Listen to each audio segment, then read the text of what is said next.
Fala, gurizadinha, tudo certo com vocês? Aqui estamos, estádio Santiago Bernabéu. Já tá virando um clássico desse canal, que quando eu gravo um vídeo aqui no Bernabéu depois de algum jogo, tenho que vir aqui pra Castelhana, né? Pra um lugarzinho onde eu consigo mais ou menos mostrar o Bernabéu pra vocês, porque assim que o jogo termina, eles já retomam as obras da reforma, fica tudo fechado ao redor. Então não tem nem como gravar um vídeo lá perto. Então já tá virando um clássico. Eu peço desculpa se vocês escutarem um buzinaço aqui, porque essa hora tem bastante trânsito por aqui. Mas vamos lá, vamos tentar falar um pouquinho sobre esse jogo do Real Madrid. Tomara que o áudio fique bom, espero. E já avisando todo mundo que quem ainda não se inscreveu no canal, fica o pedido aqui para ajudar o canal a crescer. Claro, se vocês gostarem do vídeo, deixem o like e sempre os comentários aqui embaixo. Bom, vamos falar sobre essa vitória do Real Madrid 4-0 para cima do Osasuna, de novo com ele, Jude Bellingham, sendo o grande protagonista desse Real Madrid. Na verdade, a gente precisa falar que o início de trajetória do Bellingham, pelo menos em números, está sendo melhor do que o do Cristiano Ronaldo.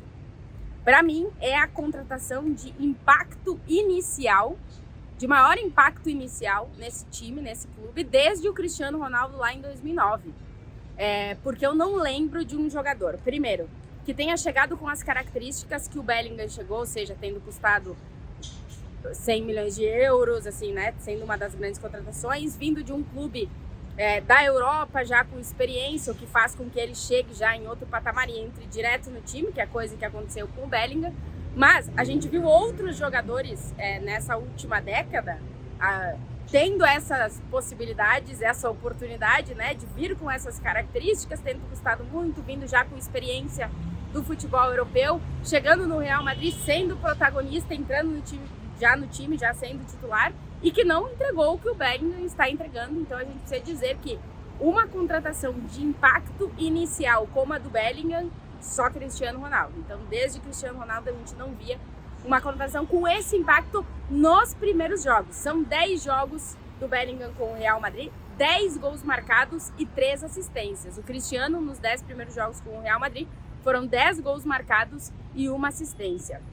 O Ancelotti até lembrou, na entrevista coletiva logo depois do jogo, que o normal é que o Bellingham, pela idade e pela posição que ele ocupa em campo, pela idade que tenha curvas, né? O que é normal, tem muito bons momentos, depois momentos nem tão bons, porque é um jogador de 20 anos, que acabou de fazer 20 anos, tem essa curva de amadurecimento em determinados pontos, apesar do Bellingham parecer muito maduro para a idade dele.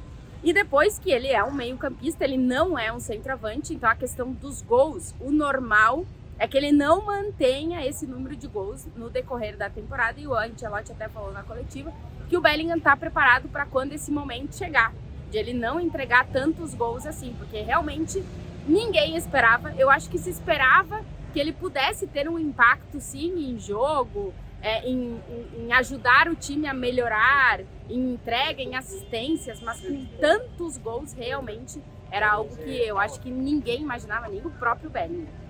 Sobre o posicionamento dele em campo, também dizer que o Ancelotti na entrevista coletiva falou: o Bellingham está tendo possibilidades de marcar tantos gols porque ele é um cara que não tem uma posição fixa nesse Real Madrid. Apesar de, nos últimos jogos, o time ter mudado um pouquinho a forma de jogar, hoje joga mais no 4-4-2, o Bellingham está até um pouquinho mais escorado pela esquerda, mas ele é um jogador que tem muita liberdade de movimento, tanto para ir buscar o jogo, como para criar o jogo, como para entrar dentro da área, o que possibilita que o rival consiga fixar menos o Bellingham e ele tenha mais possibilidade de encontrar o gol. Bom, o gol não, 2 gols, porque no jogo contra o Osasuna ele marcou os 2 primeiros gols da vitória do Real Madrid na partida, mais 2 gols para o Bellingham. Como eu disse, chegou aos 10 gols em 10 jogos, realmente os números são muito absurdos nesse início de temporada. E depois do Bellingham, quem assumiu o protagonismo foi Vinícius Júnior, que marcou o 3º gol do Real Madrid, um gol muito com as características do Vinícius, uma roubada de bola do Camavinga, um passe do Fede Valverde, o Vinícius foi na velocidade, ganhou do defensor, foi até o goleiro, driblou o goleiro e marcou o 3º gol do Real Madrid. O 3º gol do Vini nessa temporada em 7 jogos, lembrando que ele perdeu várias partidas por lesão, mas já está 100% recuperado. São 2 jogos seguidos do Vinícius Júnior marcando. A gente viu ele marcar em Nápoles e agora vimos ele marcar também nesse jogo contra o Osasuna. E o 4º gol do Real Madrid foi uma assistência do Vinícius para um gol do Rossello. O que me chama a atenção na assistência do Vinícius é o movimento de pivô de futsal que ele faz de costas, segurando a bola na entrada da área até o Rossello entrar. Ele dá a bola para o Rossello e o Rossello faz o 4º gol do Real Madrid. Umas características que talvez a gente comece a ver outras características do Vinícius, já que ele está podendo entrar mais dentro da área, ficar mais próximo da entrada da área. Talvez a gente comece a ver outras características sendo desenvolvidas por esse jogador que o Real Madrid precisa muito que o melhor Vinícius apareça, e a gente está vendo que depois da lesão ele realmente está aparecendo. O Real Madrid pôde ampliar o placar ainda, o Rossello bateu um pênalti e acabou falhando. O Real Madrid tem um asterisco aí nos pênaltis, perdeu 9 dos últimos 24, nessa temporada está com dificuldade de conseguir balançar as redes em cobrança de penalidades.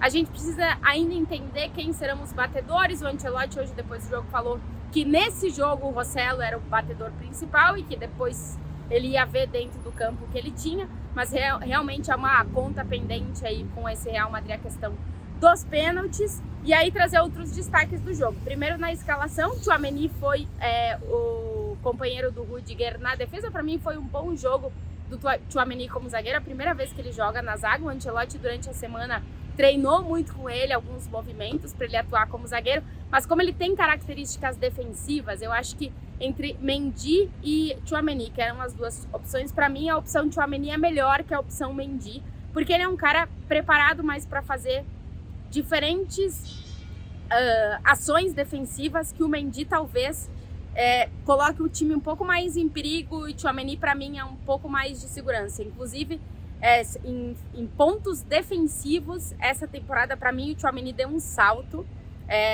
na questão do tempo da bola, na questão da leitura do movimento dos atacantes ou dos rivais na frente dele. Para mim o Tchouaméni está evoluindo enquanto defensor, e isso faz com que ele seja, para mim, a melhor opção para atuar na zaga quando o Real Madrid precisar de um zagueiro e não quiser pegar algum menino da base e pegar do time. Para mim o Tchouaméni é esse novo Casemiro, é esse volante que também se transforma em zagueiro, e para mim ele fez um bom jogo hoje na zaga. Camavinga não foi lateral, o lateral foi o Mendy. O Camavinga atuou de primeiro volante. O Camavinga ainda tem alguns pontos para ajustar, é um jogador muito jovem, 20 anos também, mas a questão da roubada de bola, para mim, do Camavinga, eu gosto muito dele fazendo isso.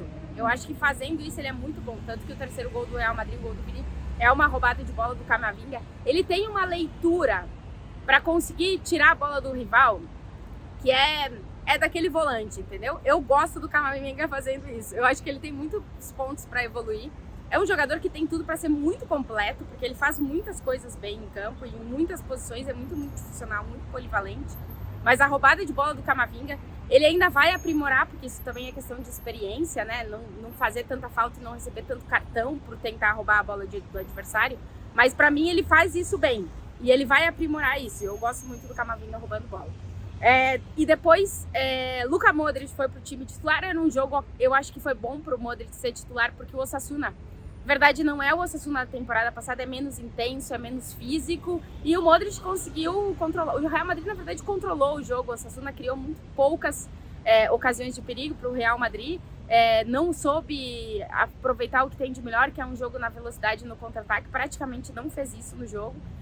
Então, para mim, foi um jogo bom para o Modric estar em campo. A torcida aplaudiu ele de pé quando ele foi substituído, ou seja, dá uma confiança a mais. Ele saiu abraçando o Ancelotti. Parece que tá tudo bem, vamos ver como é que vai ser depois da data FIFA. E o Rodrigo começou no banco hoje. O Ancelotti falou que era por uma opção de característica de jogador. Ele começou o jogo com o Rossello e o Rodrigo entrou na segunda parte. Eu tenho destacado isso muito nos vídeos aqui, porque eu realmente acho. O Rodrigo tem jogado bem, a gente tem visto ele muito participativo. A questão é que a bola não está entrando. É aquele momento do atacante em que a bola não entra. A gente vê o Rodrigo fazer de tudo. Ele teve 3, 4 vezes hoje também, que se fosse o ano passado eu tenho certeza que a bola entraria. Mas agora não está entrando. Então, o Ancelotti falou isso depois da coletiva, disse que é realmente um momento que passam praticamente todos os atacantes, e o Rodrigo está vivendo nesse momento. A sorte do Real Madrid é que nesse momento tem um meio-campista que está entregando acima do que se esperava. Então, tá dando para fazer esse equilíbrio. Eu acho que os gols do Rodrigo vão aparecer porque ele tem o gol dentro. E quando aparecer vai ser aquela coisa de que vai vir um depois do outro, né? Então, vamos ver. Tomara que agora na seleção ele reencontre isso. Eu acho que pode ser um bom momento. E aí quando ele voltar, mas assim, é o que o Ancelotti falou, o Rodrigo tá trabalhando muito pelo time. Só o gol que não tá chegando, mas ele vai chegar, eu tenho certeza disso. Pra mim, o Real Madrid tá melhorando o seu jogo nesses últimos jogos. E pra mim, a figura com que faz que o Real Madrid melhore os seus jogos se chama Federico Valverde. Quando o Valverde tá bem, quando o Valverde tá regular, quando o Valverde tá no jogo, o Real Madrid melhora. Se o Real Madrid tá melhorando, pra mim, é consequência de que a gente está vendo o melhor Fede Valverde. E aí vem de muitos fatores. O final da temporada passada foi muito ruim pro Fede. Ele precisou se reencontrar, se reconectar. Fisicamente, ele tá bem melhor. Vamos ver agora com a seleção do Uruguai. Mas é um jogador fundamental para esse Real Madrid. Ele é muito... A gente diz que o Kroos é o relógio, né, desse Real Madrid, porque realmente é o relógio. E para mim, o Fede Valverde não chega a ser o relógio, porque eu não acho que ele tenha a capacidade ainda total de controlar o ritmo do jogo, como o Kroos tem. Mas talvez ele seja o farol, assim. Quando o Fede Valverde tá bem, fisicamente bem, com regularidade, o Real Madrid tá fisicamente bem e com regularidade. E é o que a gente tá vendo agora. Então, é muito bom ver o Fede Valverde reencontrar o seu futebol, reencontrar o seu estado físico, porque o Real Madrid vai precisar muito dele. Ele é um jogador essencial para esse time. E os últimos jogos do Fede Valverde têm sido muito bons. Talvez não ainda em 90 minutos, hoje o primeiro tempo talvez não tenha sido tão bom, mas o segundo tempo foi muito bom do Fede Valverde. 2 assistências na partida e aquela entrega absurda com ir e voltar, ir e voltar, ir e voltar. Ele parece que tá numa área e depois tá na outra. É incrível realmente esse jogador e para mim, para ir passa, o melhor Real Madrid passa pelo melhor Fede Valverde. Acho que, vamos ver o que vai ser do Real Madrid depois da data FIFA, mas o que o Ancelotti queria ele conseguiu. Que é, 11 jogos na temporada até aqui, 10 vitórias do Real Madrid e 1 derrota. Depois dessa derrota, o Real Madrid, para mim, está apresentando uma melhora no futebol, uma melhora no estado físico, uma melhora na finura do ataque, uma melhora no posicionamento e na contundência defensiva, uma melhora na mescla dos meio-campistas. Então, para mim, depois da derrota no derby, o Real Madrid conseguiu se sobrepor e a gente está vendo um time que tem 4 vitórias nos últimos 4 jogos, 12 gols marcados, só 2 gols sofridos e 3 jogos desses 4 sem sofrer gols. Então, para mim, estamos vendo um bom Real Madrid. E agora vamos ver, porque a data FIFA pode complicar tudo, não só para o Real Madrid, mas para todos os times, e vamos ver como é que o Real Madrid volta depois disso. Mas no Real Madrid, vencer é sempre algo que muda tudo. Não vencer para vencer tem um abismo enorme.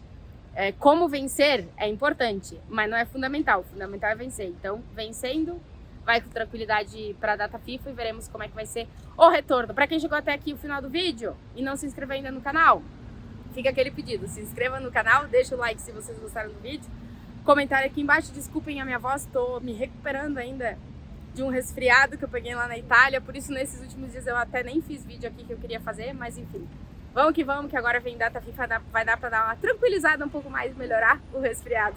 Tá bom, gente? Beijo para vocês e até o próximo vídeo.